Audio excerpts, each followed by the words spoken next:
How to remove topics on Twitter. Hello guys, in today's video I'm gonna show you how to remove topics on Twitter.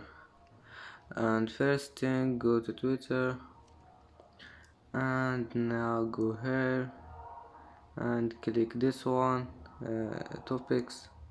Click on it and then now all you need to do is just click any topic you want to remove. Just click this following here and then click unfollow,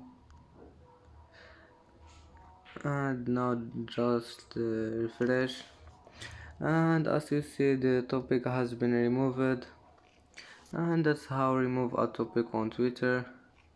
It's easy, and that's today's video. If you like it, don't forget like and subscribe, and see you in the next video.